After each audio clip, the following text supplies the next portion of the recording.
সাবেক জনপ্রশাসন মন্ত্রী ও মেহেরপুর ১ আসনের সাবেক সংসদ সদস্য ফরহাদ হোসেনকে গ্রেপ্তার করেছে র্যাব।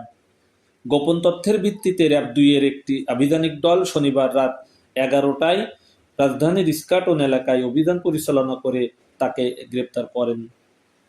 ফরহাদ হোসেনের গ্রেপ্তারের বিষয়টি নিশ্চিত করেন র্যাবের আইন ও গণমাধ্যম শাখার পরিচালক লেফটেন্যান্ট কর্নেল মুনিম ফেরদৌস। তিনি বলেন, গত ৫ আগস্ট বৈষম্য বিরোধী ছাত্র আন্দোলন চলাকালীন ছাত্র জনতার উপর গুলিবর্ষণ ও হত্যার ঘটনায় তাকে গ্রেপ্তার করা হয়। আদাবর থানা অফিসার ইনচার্জ মাহফুজ ইমতিয়াজ ভূঁইয়া বলেন, সাবেক জনপ্রশাসন মন্ত্রী ফরহাদ হোসেনকে গ্রেপ্তারের পর র্যাব রাত ১২টার দিকে তাকে আদাবর থানায় হস্তান্তর করেন। র্যাব-২ এর সিনিয়র সহকারী পুলিশ সুপার শিহাব করিম জানান, বৈষম্য বিরোধী ছাত্র আন্দোলনের বিভিন্ন কর্মসূচিকে কেন্দ্র করে গত ৫ই আগস্ট মোহাম্মদ রুবেলকে গুলি করে হত্যা করা হয়। ওই ঘটনায় রাজধানীর আদাবর থানায় ২২শে আগস্ট মামলায় সাবেক জনপ্রশাসন মন্ত্রী ফরহাদ হোসেন সহ অন্যান্যদের আসামি করা হয়।